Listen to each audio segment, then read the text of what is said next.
What is going on, guys? Welcome back to the Board Shorts and Banter podcast. No, this is not clickbait. We have actually got the big dog of the UKDFBA Christian James joining us today.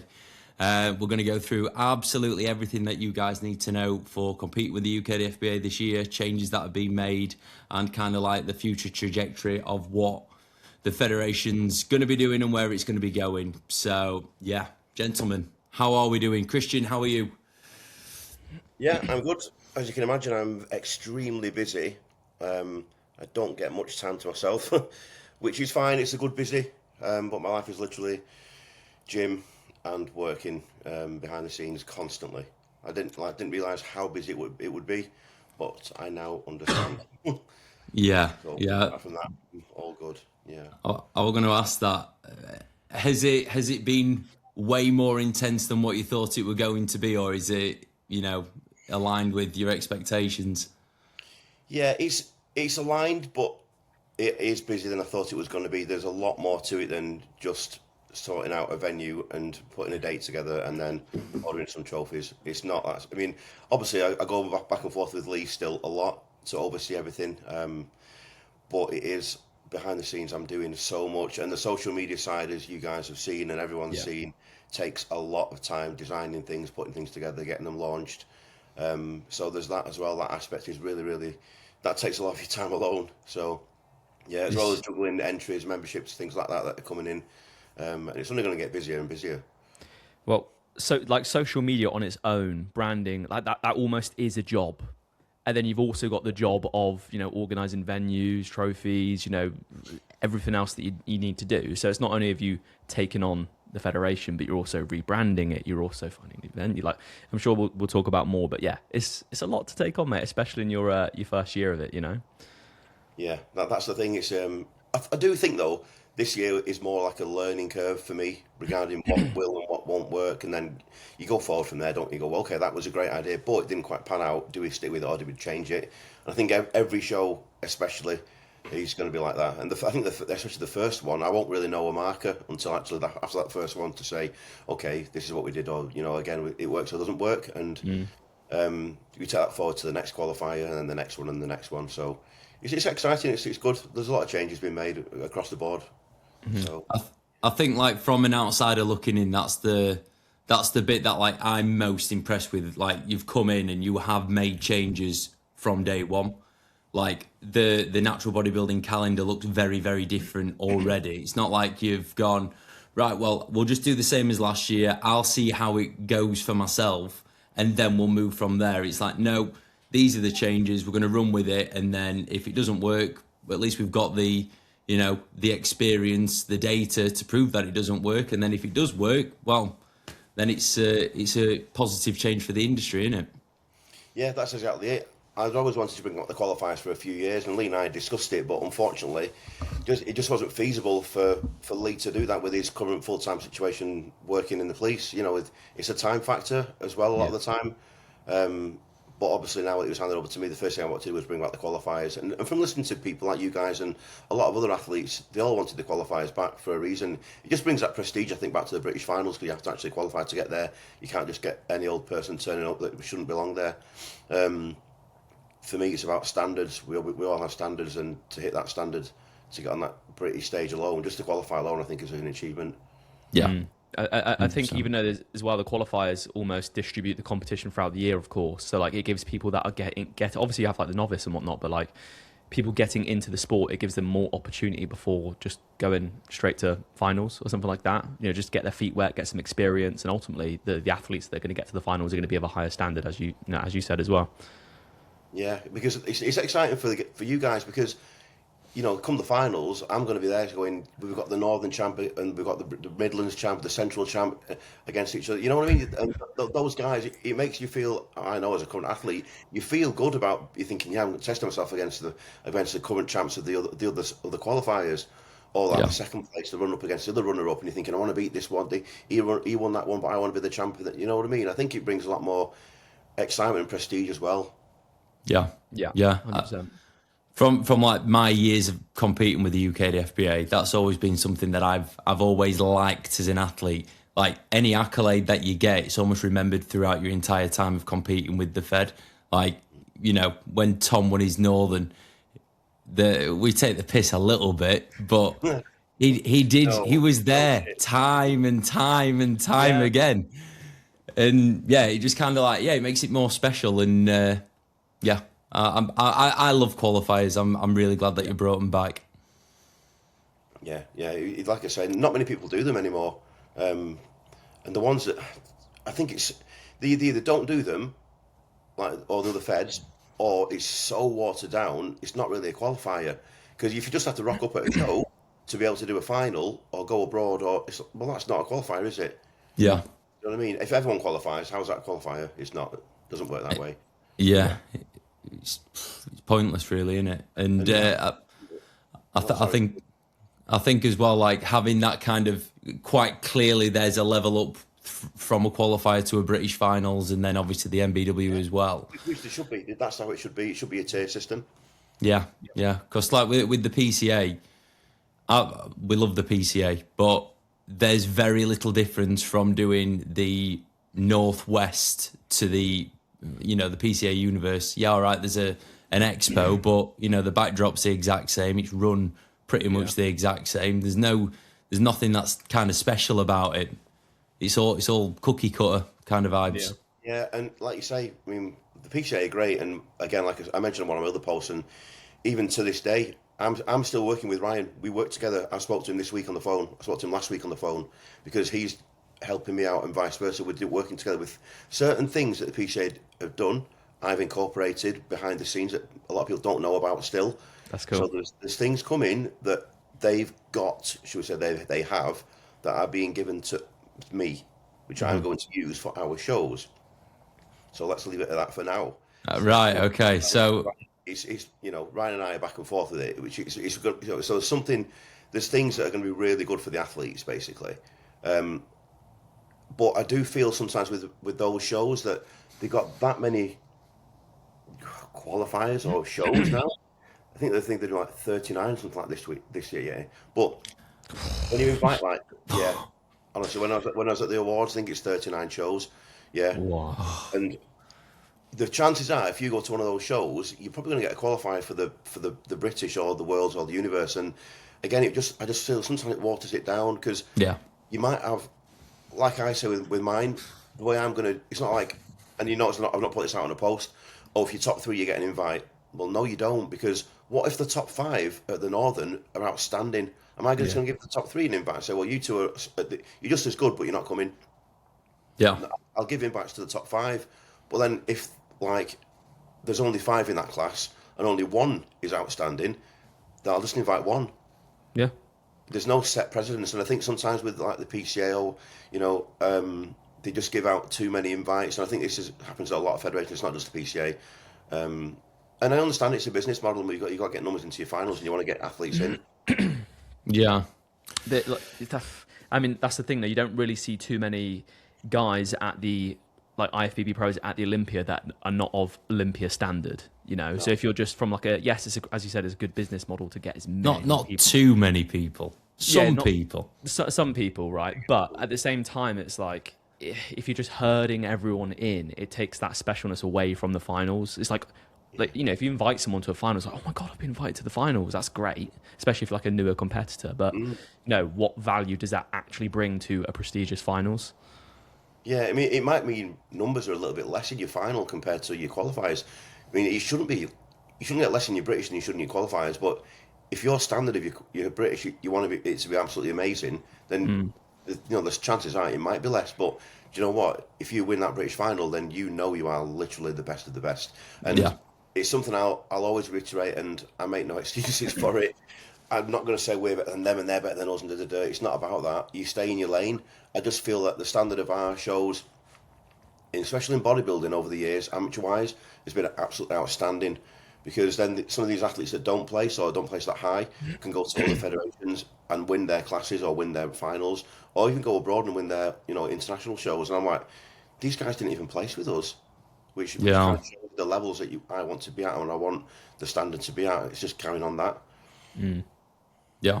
Whilst we're on the subject of qualifiers, one of the things that has come up a lot in the DMs when we posted that we're coming on with you is like, how do you figure out the route to the MBW International? So obviously you've got your regional qualifiers. Like, do you then need to go and do the British finals, be able to qualify to do the MBW, or how does it work? The road to the MBW is basically you just have to get membership for the UKDFBA and compete in one of the qualifiers just to be able to do the MBW. You don't have to qualify for the MBW like you do have to do for the finals, the British final. You have to qualify for the British final, but for the MBW, it's an open show. You just have to be a member of UKDFBA and do one of the UKDFBA shows to gain access to the MBW. It's really, really simple. Yeah, because it's a collaborative show for anyone that doesn't know. Obviously, MBW is working alongside UKDFBA using UKDFBA judges. So it's always been the international has always been our final show of the season, and then obviously AJ came on board to take that show as his own, so to speak. So everything to do with that show is to him. We are just an affiliate with him in the background, so it's still a collaboration between the two of us, which works really, really well because you still got consistency. Mm-hmm. You know? You still see the same staff, the same judges, the same faces, so I think it works really, really well. It's like when you go from the British onto the MBW, the same panel is going to be the same panel again. So, and I think that's the reason why I touched on, which I'm probably sure you guys were going to mention anyway, the judging situation and the judges, the scorecards, all that sort of thing. Yeah. I think that's such a cool change coming in. It is. So, if you were an international competitor, and you want to go and do the MBW, again, would it just be a case of getting a membership with the UKDFBA and then you can just... No, as an international competitor, you can just enter the MBW. I mean... Beautiful. Depends what country they're in. If they may have their own rules as such in their affiliate or in their federation and their country. So for the Danes, for example... I think from speaking to Daniel, because I speak to Daniel every other week as well, you have to qualify for the MBW or at least compete in his DFNA show in May to be able to then go on to the MBW show. And because he's bringing a team over, you see. Right. So obviously we'll nail down the specifics nearer the time, but I think you just need to be a membership of whatever country's federation to be able to go into the MBW. Yeah. So I've got a few clients that are Cypriots and they're wanting to come over to do the MBW. They can just enter as international athletes. Yeah. It's not an issue. Yeah. Beautiful. Wonderful. Right. Can I just go on. That also applies for the Global Cup in June, which Lee is running. If you're and you want to do the Global Cup, it's a selection process at the Heart of England show. Both novice and the open side. So if you do that May show, our show, and I will decide who qualifies, and that those qualification spots will then be able to do the Global Cup in June, the DFNA show. Yeah. So to be able to do the Global Cup, you've got to do the May UKDFBA show as a UK athlete, and then you qualify for it, and then you go into that. Because a DFBA show alone, again, as international, they can just do the same thing. They can just enter.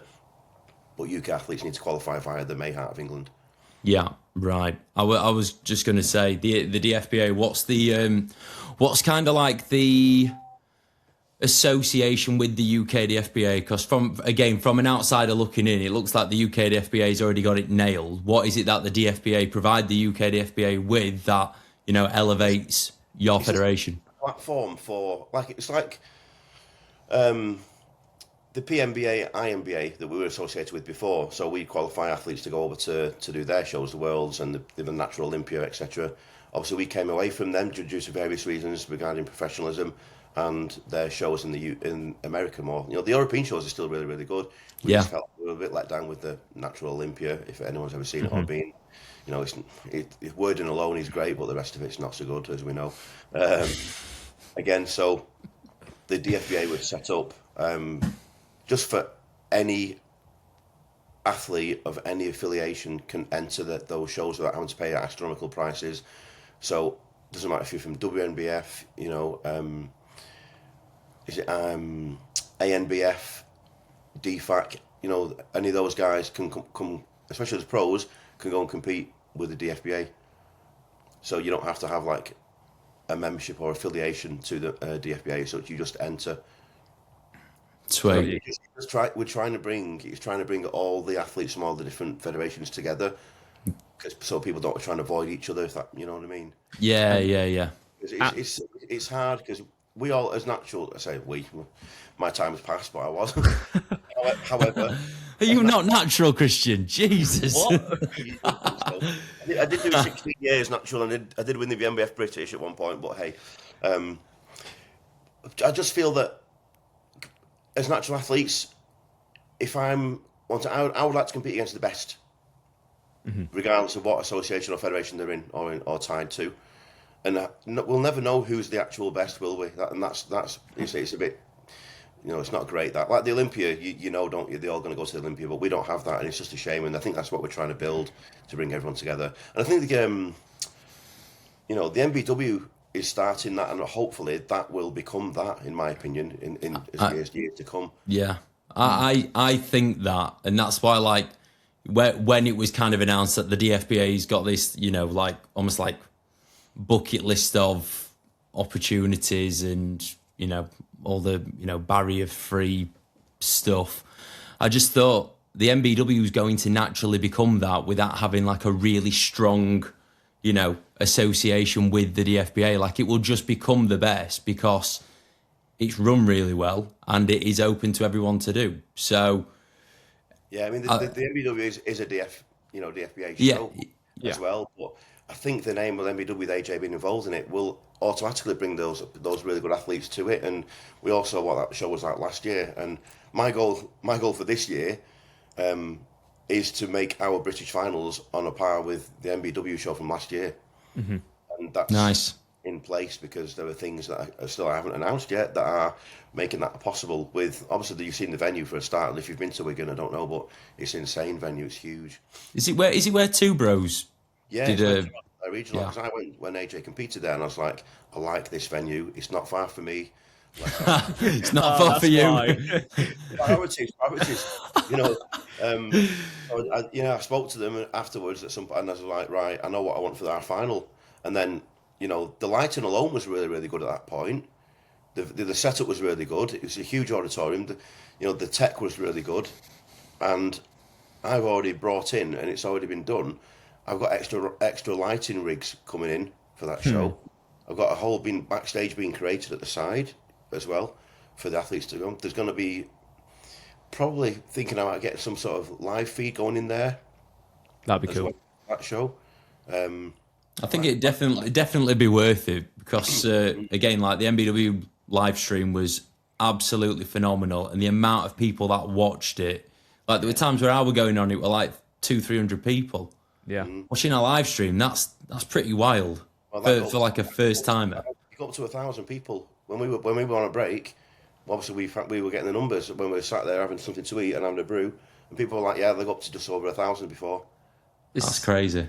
Obviously, it's expensive to put those things on, but if you think about 300, 400 people watching in on your finals, and then they can imagine themselves being there, and they're like, right, that's what I want to do. I want to do that next year. Because like even for instance, seeing like live streams for other federations in different countries, I've watched them and like I want to travel there to compete because that looks insane.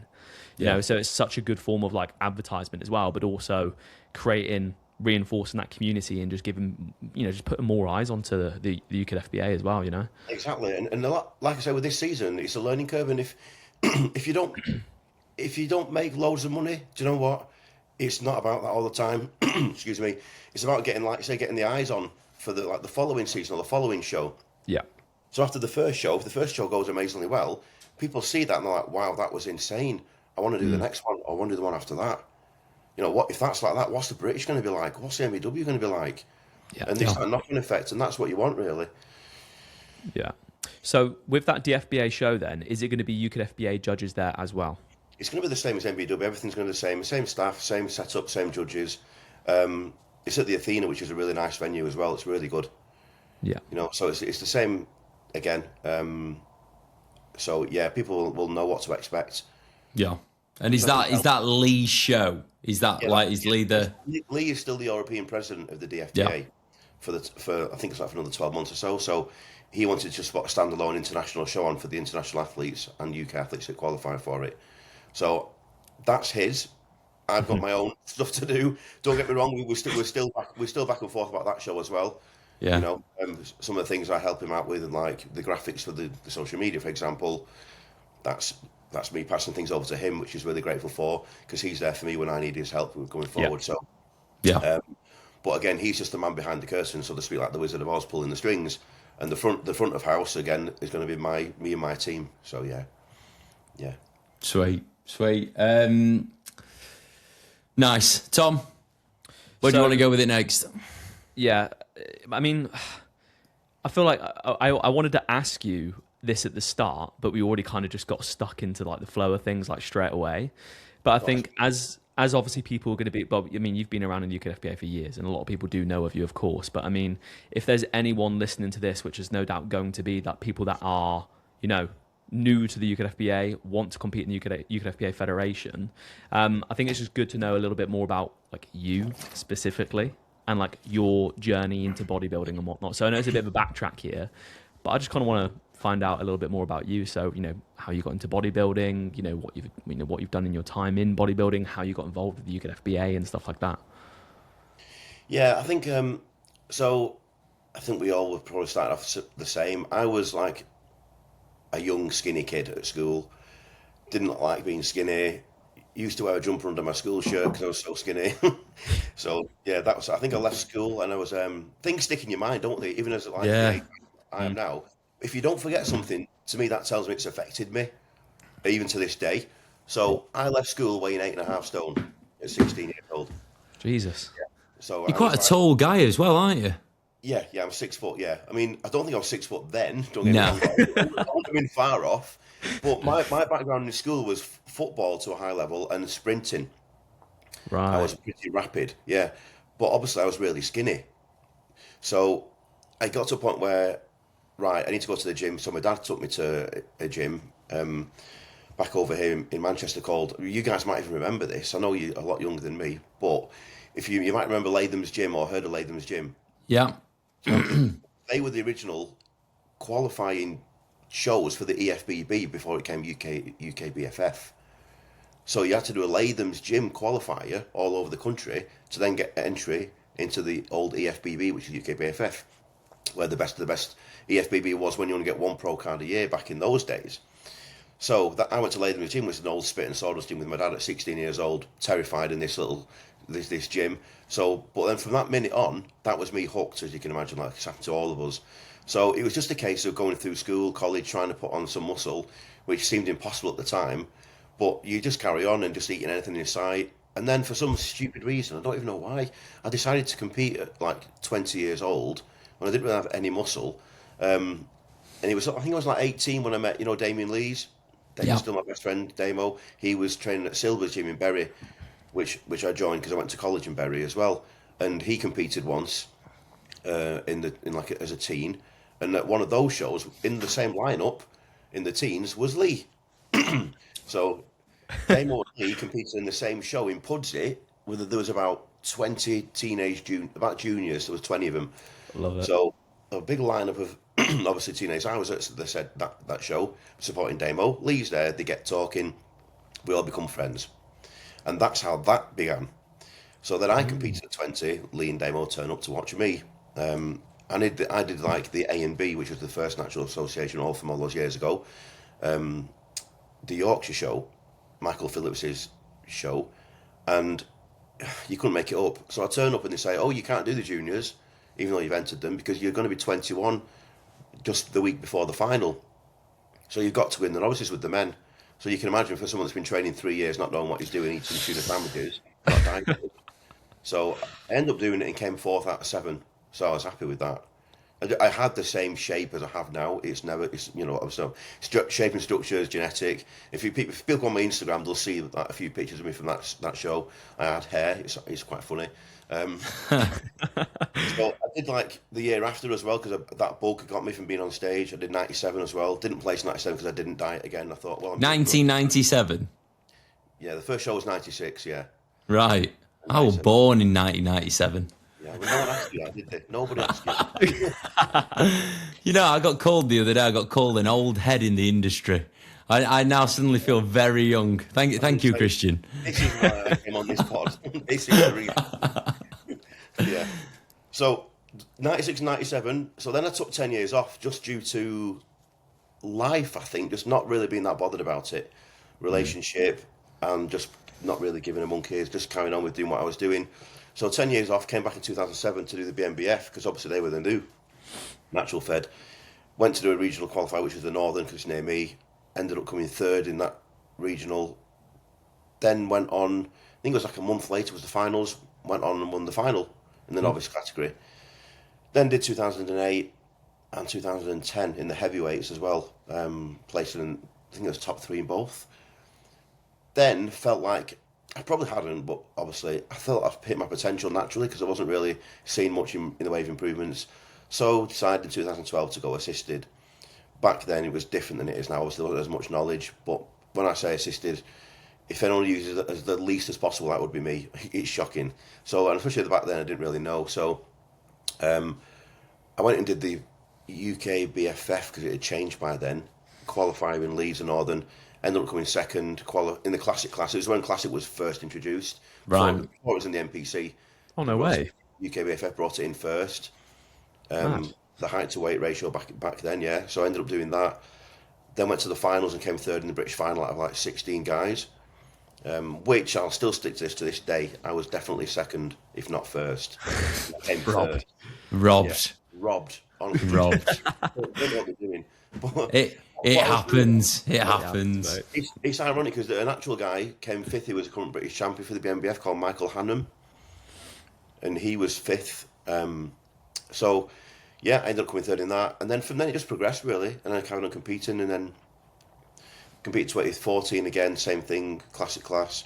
Went to the British finals, didn't place in 2014. And I was going through a lot of bad crap, and I shouldn't have competed, but I did anyway. Didn't place, looked terrible. Then took a few years off, came back in 2017 in Class 1. Went and did NABA, IBFA, PCA, won every single show I did, every qualifier. Look. And then So you did it for about 20 years before you got your first win? Again, nobody asked you. No. This is I know, I did. I think it would have been 21 years, 2017, so yeah. Right. So, because 2007, the British BNBF. Please, can everyone just rewind this 10 seconds and listen to that again? People don't walk in and win everything from day one. No. It takes fucking years to get to that point. So, yeah, it's not a dig. Trust me, it's the opposite. It's the biggest. I'm taking the piss, of course. I know that. Good. Yeah. Good. Oh, yeah. Yeah. It does take that long sometimes. It really does. It's not a sport that you can rush, unfortunately, as we know. And it doesn't matter if you go assisted or if you naturally stay. Regardless, it doesn't mean anything. It takes time. Yeah, I think people are so quick to jump on the bandwagon and try and just think that, road to pro. You only can compete in 2 years. What are you talking about? Yeah. But, yeah. Whenever we say he's been here time and time again, we're not going to think about me anymore. We're going to think about you, Christian. I mean, that was 2017. Oh, quite ironic, actually. Oh, no way! For those listening on the audio, Lee Kemp is currently ringing Christian. Are you on with those absolute whoppers? Yeah, absolutely. I did say the top whopper a few months ago, if you remember as well. He's a whopper. Yeah, I remember. Lee's a great guy to him. But it took me that long to get my wins, and then they just kept coming. And then I went to PCA again in 2018, did the Masters, came second in the British, won the qualifiers, came second in the British. 2019, then went on to the qualifiers, won the British with the PCA as well. And I remember. Yeah.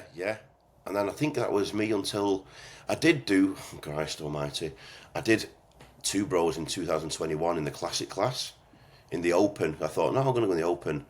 And I wasn't in condition, and I ended up coming third in the regional. And I thought, I'm not going abroad. There's no point. Yeah. But then I came back in 2023, do the same thing again, and then went to the class again. Came second in the regional. Went to the Euro Masters in Italy, and I came second, missing out on my pro card by 1 point. Ooh. which was I tell you, this 1 point stuff, it happens, mate. It happens. It burns all of us, honestly. Yeah. So that was me. I thought I'll go back to the NPC last year, but then I didn't end up doing because I thought it didn't work out. It just with the Fed stuff, and I took over the association, and the NPC have a rule that if you are associated with any other federation in any way, like head judging, your owning, they can ban you, and they can also take your pro card off you and not let you win it. So I thought, I'm not spending thousands of pounds going to Italy to win my show and then get told, well, you can't have your pro card because you're the president of the UKDFBA. I wasn't risking it. So it worked out well, and I went back to PCA and then won the UK, and then won the Worlds, and then got my pro card with them. I don't really understand that though, because you're not exactly in a rush to go jumping on a UKDFBA stage, are you? It's not You happening. know, Is it? do you know what I mean? So like, I don't understand this. You know, and obviously, yes, you are the president of it, but at the same time, it's like, And it's not even like it's a conflict of interest because it's a natural Fed. yeah, exactly. I don't see the issue there. Yeah, I don't know. I think it's because if you're NPC, you have to be. You're just us. We own you. Yeah. And I don't like that at all. It's all very contracty. Yeah, and you shouldn't. You don't even have a contract. They're not paying you a wage. Yeah. Yeah. You should be able to do what you want when you want. You know, they don't like that. No, it's not right. I think that's one of the things that I wish would change rapidly. Like this kind of like gatekeeping of athletes with the IFBB. You see it all the time, and I think it looks absolutely wank when coaches go to client shows and they have to blur out like the background I was just about to say. Oh, I've seen that. I saw that on Instagram. Someone said to him, if it's the same guy at a PCA show, why have you blurred that out? And he went, because I'm an NPC athlete. I think it was team pro coach, what's he called? Is it Connor? Yeah. Maybe. But they all do it, and if they don't do it, then they're getting letters through the door and emails galore. Yeah. That then becomes a dictatorship. Yeah. Yeah. Blurred trophies. Blurred trophies is now like the new IFBB pro in your bio. If you know what I'm trying to say. Yeah, he's a pro. He's got a few blurred trophies on his feed. Yeah. Maybe we should give you a blurred trophies if you win. Yeah. Yeah, maybe. Get them designed that way. Yeah. Just a big censorship. If you're going to do it properly. Don't do things by halves. Yeah. Oh, Love goodness. Absolutely love it. So it's safe to say, mate, you kind of love bodybuilding, you know, seeing as how many times you competed, now you're head of the Natural Federation. I mean, competing, I don't particularly enjoy. I enjoy the process of it, but the actual show day, I just find it a bit of a ball ache. I just don't like hanging around. I'm to time things, thinking, is this going to go wrong? Is that going to go wrong? Lying down, waiting around all day to get on stage. The tanning process, I cannot stand it. It's my pet peeve. I just don't like it. And then getting on stage is great at that time, but all the time before it, I'm like, oh, it's not enjoyable. And I think when something doesn't become that enjoyable, maybe it's time to not do that. And I've had a lot of success and obviously we've done so many shows. I've done 30 shows in total now. And 32 years in bodybuilding. Yeah. That's crazy. So that shows like I've still got the passion for it. But I now enjoy doing this a lot more than I do the competitive side because it's kind of giving back to you guys. And I want to, as an athlete myself, I think, well, what do I want? And I take that mindset and put it with the UKDFBA now. And think, right, what do I want? What would I like? Let's do that. Yeah. So what with that then, what do you feel like over the last few years, obviously as you've always been like the head judge of the UKDFBA, what do you feel like was missing from the federation then? I think first and foremost was the social media aspect of things because it's now so important because that's where people get all their information from. As we know, because I still, to this day, even last night, get messages from people who are DMing me asking questions that are answered on social media posts. And I said, have you read the post? No. I'm not sure what else I can do then. Because it's one thing having it on the website, which is obviously I've paid for the new website and put everything in there, and it's all structured and laid out really well, the rules and criteria. However, we all know nobody goes on that website to look at the rules and criteria. It's so much easier to just press a DM and go, can I do that? Or they say, what about this? Because they get an instant answer rather than go and look for themselves and then go, oh, I don't need to ask him because it's already answered there. Oh, Yeah. The answer to that. Yeah. Oh, it's important. You what?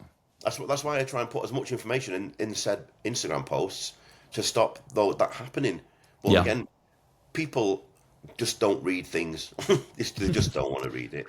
Yeah, people like to consume things easily, but like that's why it's important that you come on podcasts like this. And like we've seen, you've done quite a lot of podcasts over the last few months, and it's passing on all the information that people need to know, and that's probably something that's been missing as well, having that like actual interaction with the industry. Like this community, the natural bodybuilding community, is fantastic, and for quite a long time people haven't been happy with kind of like how they've been interacted with by, you know, the heads of the federation. But I can see now, like anyone can see it, there has been a huge shift in a very short period of time. So yeah, very good.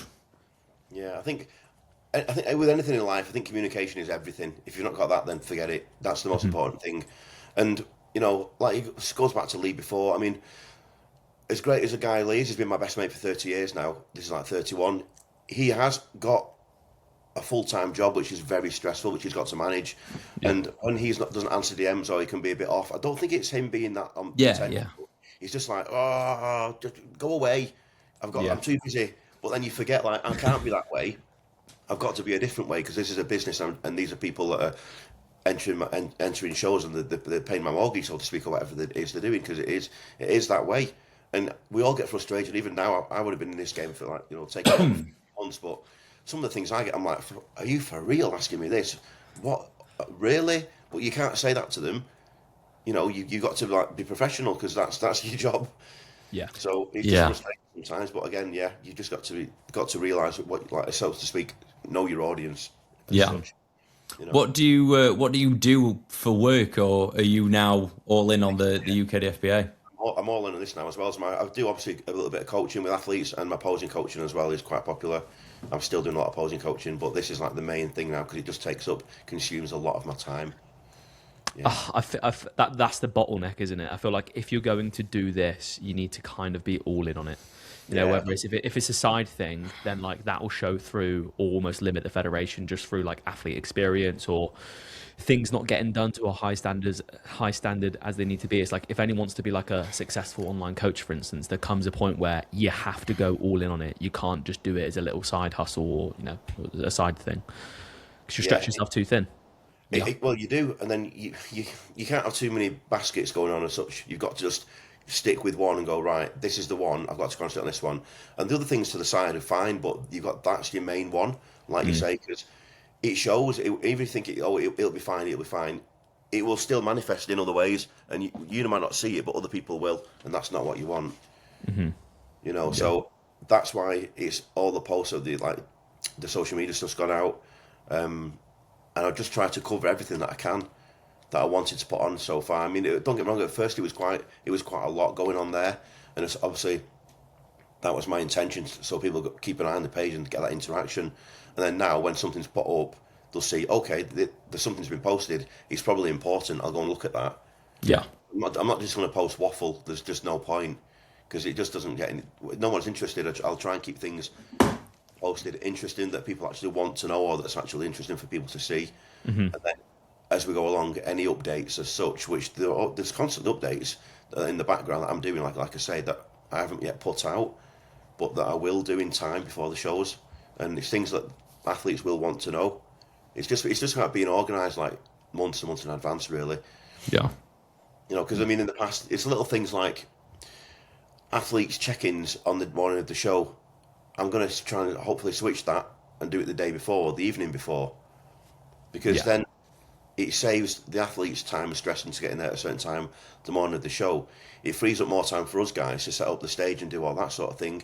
And then I can start the show an hour or two earlier, so no one's staying late at night. Yeah. I like with the PCA how they do a like half in the morning, half in the afternoon, you know, for registration.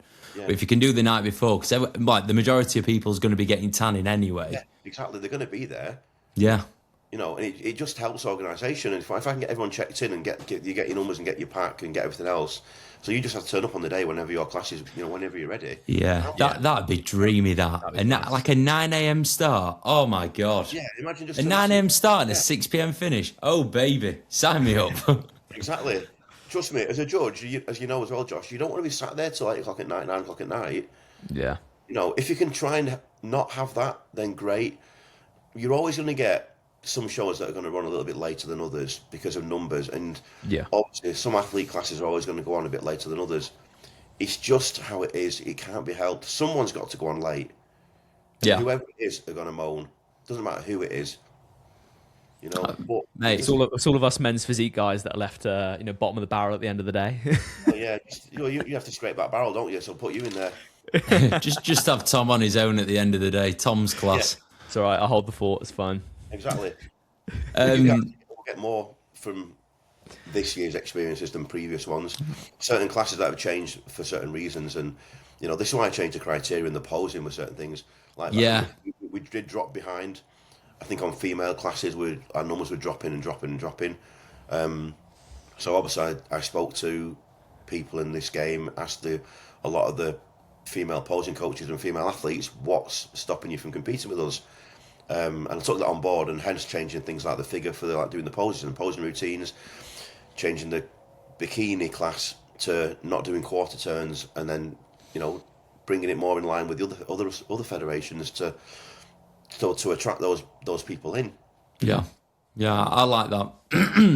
With the you've brought it up, and it's a question that I've been asked. With the men's physique posing specifically, what is it that's been changed? Is it that there's nothing overhead, so there's no like front double, rear double? Yeah, there's no muscular poses in there because everyone's got an opinion on it, and I do as well. I like the muscular poses. As Christian, I would be a fan of putting those in and keeping them in. However, I also know men's physique isn't really posing.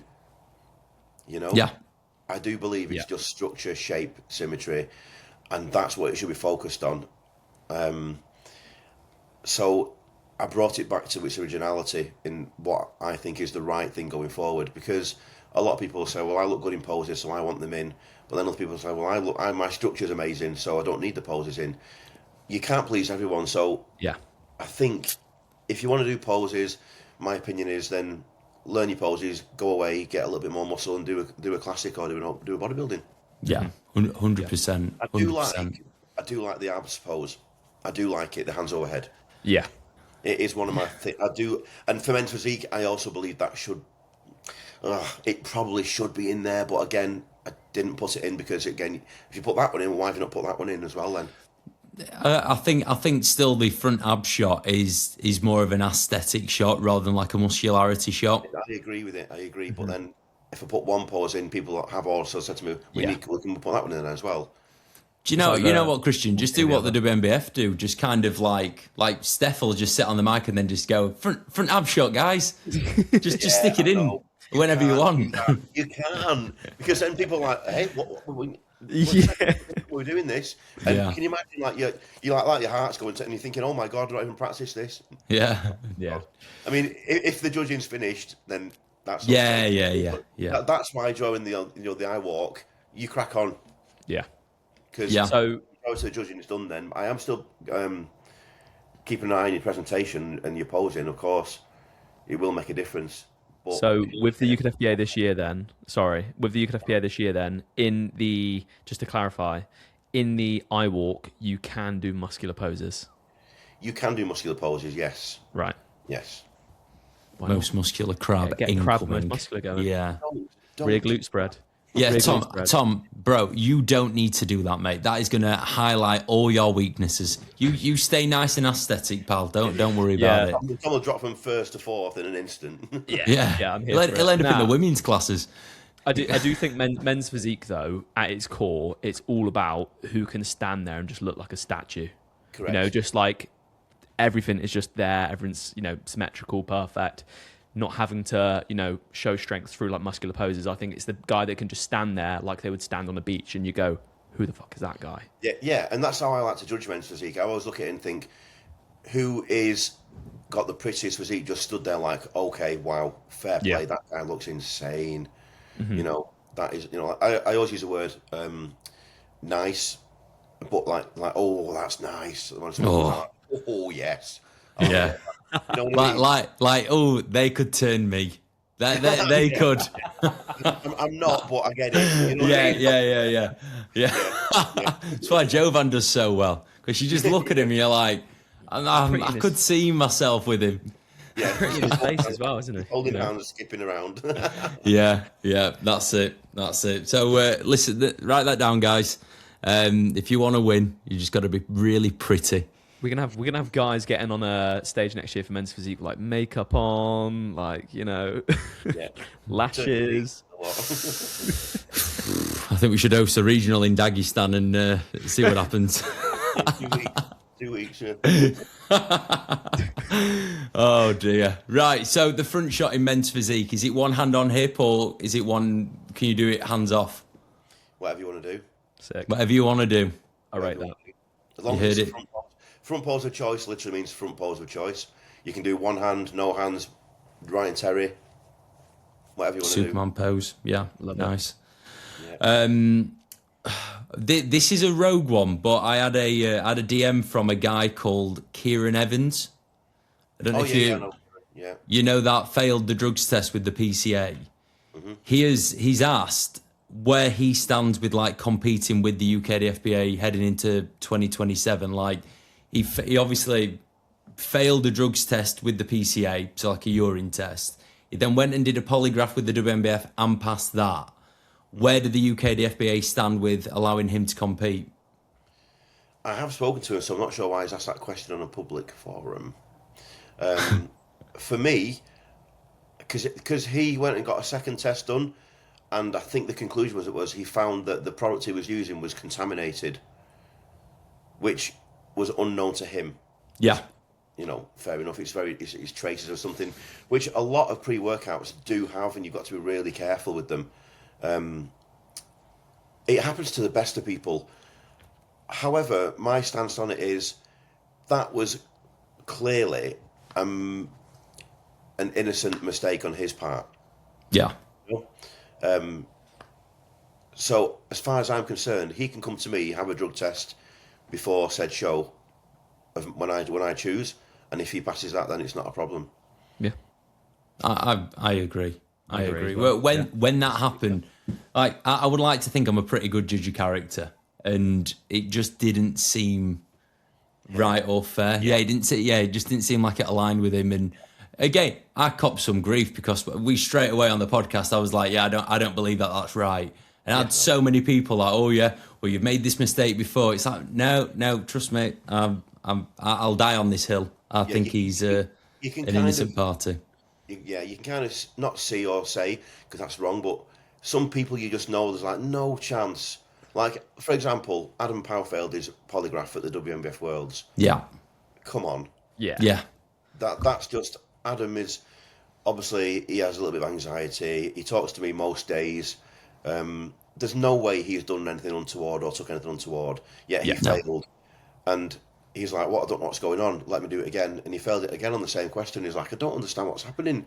But there's no way if anyone knows Adam that he's done anything that he shouldn't have done. So no. You don't prep and compete for that long to go over there to finish your season off in that show, knowing that there might be a chance I'm going to fail this. Plus, he's coached by AJ. He's coached by AJ. He's one of the top guys within the natural community. There's no way. Again, it fits in with like my judge of Kieran. It's just not a thing. Some mistakes happened, and he's copped a bit of a heartbreaking situation. Yeah. Usually when someone gets caught and they've genuinely been caught, they don't say anything. You don't hear anything. They've removed themselves from social media. If you're dumb enough to do that, you're probably not intelligent enough to create your own like actual stance, and instead you just run. You hit the nail on the head there, Tom. I was going to say they take themselves off social media for a bit to let it calm down. Yeah, and I could just tell through Kieran and obviously from following him, and I don't know him like on a personal level, but I'm like, someone that is guilty of doing this, they wouldn't have this stance right now. They wouldn't be going to this much effort. Fighting it so much. He paid $2,000 for an extra test. Do you know what I mean? Yeah. Just to get that. Yeah. Who's doing that? No one. Yeah, and then send that powder off to see what's in it. Who does that out of their own money? He lost money to try to prove his innocence. Yeah, but as a natural, I'd do the exact same. in a heartbeat. Yeah. So fair play that he's actually gone, I'm not having this. I'll do anything it takes to clear my name. Yeah, if someone was dumb enough to get caught, they'd probably usually go, "Oh, fuck you guys anyway," and just remove yourself from social media. Shit, they've had shit anyway. Fed shit, yeah. Yeah. Yeah, I know. Oh dear. Tom, have you got any other questions? Let's have a look. To be honest with you, like we've actually worked through I've sent you some questions before, didn't I, Josh? And we've already worked through like quite a few of them. But on that topic, then, will there be any updates to drug testing standards or transparency around it? I guess, or is it just the same as it's always been? It'll be the same as it's always been. Our drug testing has been really, really good and of a really high standard. I think people may think it might not because it's not shouted from the rooftops on social media. Yeah. But again, that's a social media thing because social media's not been bombarded or, posted about certain things a lot in the past anyway until now. But we do our drug testing thoroughly through WADA again. It's sent off to the highest level of the labs abroad. We send it abroad, so we've got like the best testing in America for it to come back. So that won't change. It's always been the same. We have caught people in the past. People don't realise this. It's just that we haven't put it on social media that we caught people, but we have caught people. And Lee will tell you this. It's funny, and this is another advantage that I think, in my opinion, of myself as head judge. I decide who gets tested. It's not just every winner, because you can't test 25 winners in one day. It's just not possible. Yeah. But I think I have a good eye for someone that I'm thinking, oh, hang on a minute, not overly happy with this person, male or female, because I've been on both sides of the fence. Yeah. Yeah. So I will speak to Neil. I'll have I'm going to go old school. On this season coming, I have a walkie-talkie. Oh yeah. Yeah. Competitor number 23 looks a bit overrated. Yeah. Dealt for 2 rounds. Over. Being back in the cops for me, so I might put it there. So I will speak to Neil, who's backstage, and go, number 8, bring them in when they come off stage. that's how that's going to work, and he will test them and they'll get sent off. So is it not just going to be winners? It's going to be anyone that you feel like, ooh. It'll be obviously winners most of the time, but if I think someone's a little bit not sure about that, then they will be asked to test, and that's on me. Yeah. I'll decide that when people walk out, and yeah. Yeah. So why don't you think it's possible to test all the winners? It's just not feasible with the time. Say you have like 25 classes, which we do sometimes, then all 25 winners get tested. That's a hell of a lot. What's the testing protocol as well? Is it urinalysis or is it polygraph? It's urinalysis. Yeah. I mean, you can send that off and then get them to test for even more things. Like if I wanted to test for peptides, for example, I'd have to specifically send that off and say test for this, and also can you test for the antagonists of peptides. It would cost me more money, but sometimes that's my decision for me to take. Yeah. How much does it cost roughly to do a drugs test? You're looking up between £250 and £500 per person. Jesus, that's pretty disgusting, that, isn't it? Not cheap. Yeah. That's why you'll find not every federation tests every winner. They may say they do, but I know they don't do that. They never have either. And no one ever has. No federation has ever tested everybody. Yeah. It's just not possible to do. Have you thought about incorporating the polygraph? Yes, and we used to have it years ago. Obviously, when we were affiliated with the WNBF, we did the polygraph. And before that, we did the polygraph. And it wasn't a 10, 15-minute polygraph. It was like a proper one that was like an hour long. The problem with the polygraph is, from a personal point of view, this is me and my opinion, it's not 100%... it doesn't stand up in court for a start. Yeah. Right. That's why it's not used in crime or in the courts. And it can be bypassed, and there's ways and means, isn't there? Yeah. Yeah. And it brings a lot of false positives before. So I think it's more of a deterrent rather than the thing the absolute. Yeah. Because we've had people in the past, again, this will not be mentioned, that they've got to said final where polygraph is introduced, and then sat in the chair and gone, okay, I took something, I shouldn't have done it, before they even ask the question, because as soon as they get rigged up and the thing on the finger and the chest, they've panicked. So that alone has made them go, okay, fair play, I did something I shouldn't have done, before they even ask the question.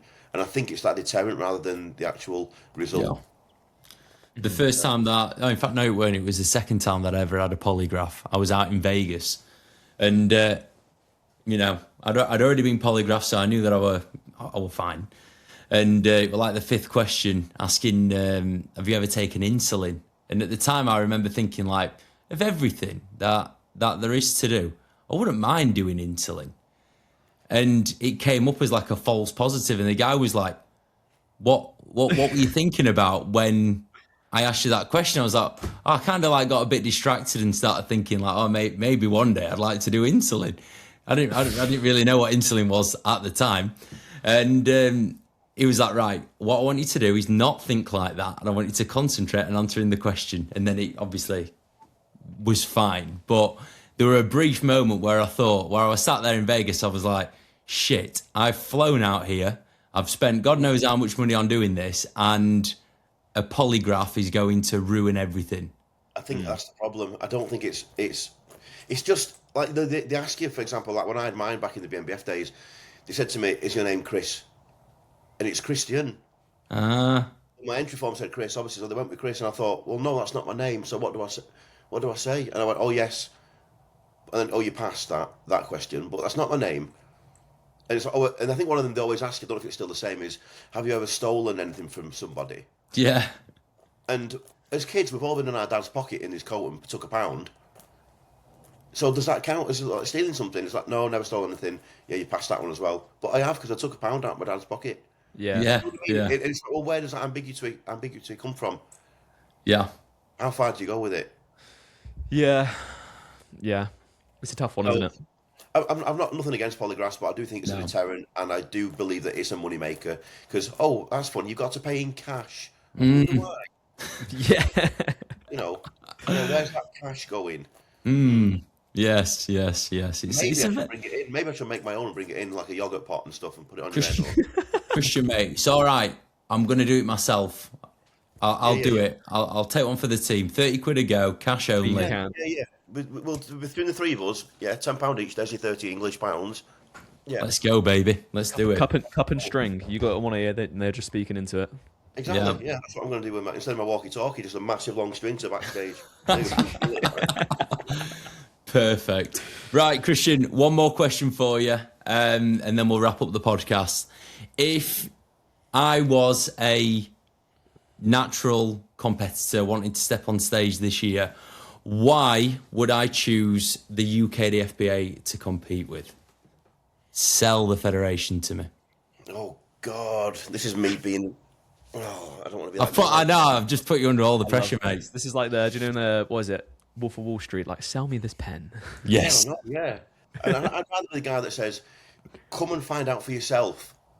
From the minute you come to the show, the friendliness, the family feel, the team, the backstage team, to the stage time, to the fair judging, to the prizes you get, to the, the experience. I do feel like we are very fair as a judging panel, very transparent. You get your stage time, which I think is the most important thing with any federation. With us, you get fair stage time, your call-outs. You will be compared more than once, as you all know. You don't just get brought on because there's too many competitors. Once round, right, off you go again. Like, hang on a minute, I've not even had 5 minutes on stage and you decided. That's a bit, I'm not happy with that. You won't get random call-outs, you won't get random poses thrown in to catch you off. Everything is laid out way before. You'll get all the details of the show, like by email, or communication is really going to be really good. This is what the time the show starts. This is what class you're going to be in. This is how many people are in your class. You'll find out all this information before the shows. There's a lot. The route from qualifiers to British to MBW to the DFBA international shows is all laid out for everyone. The structure's there. There's a lot of opportunity for us, for you guys, and obviously, come the finals, that experience, I'm hoping is going to be like no other, as Yeah. well as the MBW, which they've seen already. Plus, there's prize fund at British finals this year, which has never been done anywhere. So it's another incentive for people to try and being part of that. You know, Beautiful. On the quick, just another quick question then. Obviously, something that was incorporated last year was the UKDFBA Pro status. So, what is the actual route of progression now with this pro status? Because a lot of people were kind of like, "Oh, this is new," and I'm not too sure how much information is being put out there. Maybe I haven't seen it, but do you have any updates in regards to that as well? oh, Tom, read the post. Honestly, I didn't want to say it. I didn't want to say anything. He is one of these people. Yeah. I'll shoot you a DM tomorrow as well. You dare. No. Yeah, obviously qualifier goes into British finals. British final is where you can obtain said pro card. MBW, you can obtain a UKDFBA pro card. That UKDFBA pro card allows you to compete in the majority of natural federations around the world, like the DFAC. Anyone that recognises it, so DFAC, AMBF, the DFBA shows. There's a lot. Basically, I think the only one that doesn't accept us, IMBA, PMBA, still accept our athletes as pros. Really? Yep. They're still on board with us. We're just not an affiliate of them. Yeah. They have spoke to us and said, we still want you guys to come over and compete in our shows. So you can still do. I bet they do. Money, money, money. Well, yeah. Well, they lose a big team as well, don't they, with the British? Yeah. You win your UKDFBA pro, you can still do IMBA, PMBA. You can still go to the Natural Olympia. You can still compete in their shows, amateur or pro as well. I think the only one is the WNBF because they're a separate, association and they have their own professional. They have the Wales and pros as well. But then again, the WNBF pros can also go to the MBW as well if they wanted to do that. So there's a big scope out there to compete naturally on pretty much any natural association that accepts that as a professional class across the world. Bar one, basically. What about PCA natural pros? They can compete. They can compete, Yeah. Reese did it. Yeah. Yeah, It's that gatekeeping thing. Like if everyone was to kind of like help each other, it would just elevate the sport as a whole. I think PCA pros can compete with us. Yeah, absolutely. Yeah. Natural PCA pros. PCA pros. I'll probably know that you're not, and I'll have the walkie-talkie, the yogurt pot to tell them. Yeah. When Big Reese turns up, I think that'll be an easy one for the yogurt pot to detect. Yeah. Put me some board shorts on like he used to. Throw it Yeah. Yeah. Oh, the good old days. Love it. Right. Christian, thank you so much for coming on, mate. It's been an absolute pleasure sitting and talking. You've answered, I believe, every single question that I could ever ask. I did have one more thing that wasn't really a question. It was just, do you know, you've listened to our podcast before, haven't you? Of course. Yeah. So there's a guy called Ian Talbot Balfe who he generally asks inappropriate questions, but this week he's actually said, can you tell Christian that it's really good to see someone with fashion sense running a federation? Okay, I appreciate that. Yeah. So because I don't dress my age, and I get the piss took out of me a lot of the time for it, but I don't care. So. Oh, mate, who's taking the piss out of you? You're twice the size of most people.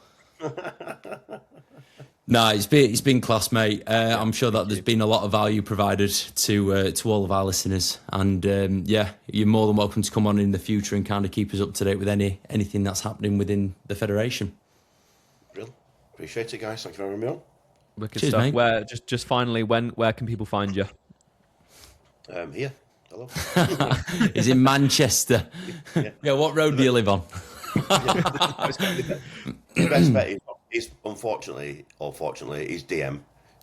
It's the quickest way to get hold of me if it's a genuine question or something that you're not sure about, or they can just email. The emails on the website, and either DM me or just email. I would actually prefer DM because it's much quicker than emails, but either way, I find. Beautiful. Wicked. Just make sure that they are reading the post before they ask said questions. Yes. Probably I just found the post and I'm going to read it. There we go. Right, lovely stuff. Well, thank you very much for listening, people. Like, subscribe, all that good stuff. Go check out the UKDFBA page on Instagram and also Christians as well. And other than that, we'll catch you in the next episode. Bye-bye. Bye.